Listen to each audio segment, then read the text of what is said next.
همدرد صاحب د انساني قاچاق او د کډوالو او د انساني قاچاق او د کډوال د قاچاق ترمنځ څه توپیر شته دی او آیا طالبان د قرباني ناقانونه مسافرو او قاچاقبر ترمنځ لازم توپیر پیژني؟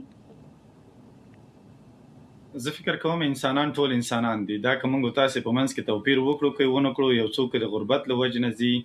خپل هیواد پرېږدي، خپل مور او پلار پرېږدي او د خپل مور او پلار سره اصلا دوی د کوم کسان چې په قاچاقي لارو ځي هغه د خدای پاماني چې له مور او پلار سره کوي په زړه کې دا وایي چې دا مې کېدای شي آخري خدای پاماني اوسېږي. یعنې دوی په دې باور نه وي چې زه به بیرته راګرځم. 15% دا باور وي چې زه به منزل مقصود ته رسېږم یا کوم ځای چې په زړه کې د هغه ځای ته به رسېږم. 95% دا په زړه کې ګرځي چې کېدای شي په لاره کې یا له لوږې مړ شم یا مې کېدای شي د ایران او د ترکیې یا د بل هیواد پولیس وولي یا کېدای شي په غرونو کې د واورې د یخ له وجې مړ شم یا کېدای شي په اوبو کې ډوب شم.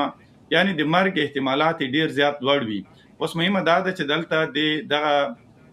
په منظم ډول چې قاچاق کېږي، د مخکې چې ډاکټر صاحب ورته اشاره وکړه په سرای شهزاده کې ورته پیسې کېښودل کېږي، فکر کوم 15,000 نه تر 11,000 ډالره یا یورو هلته ږدي ورته، او کله چې بالاخره نفر ورسېږي اروپا پورې ورسوي بیا هغه پیسې ورته سپاري.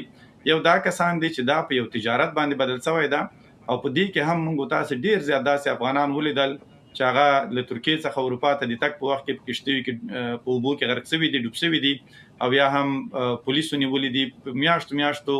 په کمپونو کې پراته وي، بندیان وي، زنداني وي او له هغه نه وروسته افغانستان ته ډیپورټ کېږي چې هغه پیسې بیا دوی قاچاقبرانو ته نه ورکول کېږي او بالاخره سرای شهزاده نه بیرته هغه اصلي مالک پیسې ترلاسه کوي. زه فکر کوم چې د قاچاق د مخنیوي لپاره علاج یا تداوی دا نه ده چې موږ تاسو دغه خلک بندیان کړو. دا چې بندیان کړو خو لا مو دا خلک بدبخته کړه. اصلي خبره دا ده چې موږ تاسو د کارونو د فرصتونو په ایجادولو یا رامنځته کولو باندې تمرکز وکړو، د اقتصادي پالیسۍ او سټراټیژۍ په رامنځته کولو باندې کار وکړو. که دغه کار موږ وکړو د دغه قاچاق مخه به په خپله ونیولی سي یا به افغانان وکولی سي چې د افغانستان په پاسپورت د نړۍ هر هیواد ته چې وغواړي په عزت سره به په رسمي ډول لاړ سي، خپل چکر به مو ووایي، زده کړې به مو وکړي او که چیرې غواړي چې هماغلته پاتې سي په قانوني اقامه به پاتې سي. هلته تاسو ته معلومه ده، تاسو چې په کاناډا او په اروپا کې اوسېږئ دا درته معلومه ده چې تاسو په اروپایي هیوادونو کې که قانوني اقامه ولرئ، هلته کار وکړئ، 15 کاله هغوی ته ټکس ورکړئ، معاش واخلئ، 15 کاله وروسته چې د هر هیواد یاستئ تاسو کولی شئ چې دغه سټیزنشپ یا تابعیت هم ترلاسه کړئ. نو بیا به موږ وکولی شو چې په عزت سره نورو هیوادونو ته هم لاړ شو او خپل ژوند به هم خوندي وي. نو د دې خلکو بندیانول او زنداني کول په ځانګړي ډول هغه کسان چې په واقعي ډول د غربت له وجې خپل هیواد پرېږدي او په قاچاقي لارو ځي او همدغه انتخاب یې کړی وي، هغوی ته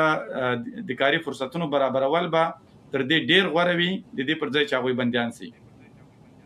ډېره مننه. اتل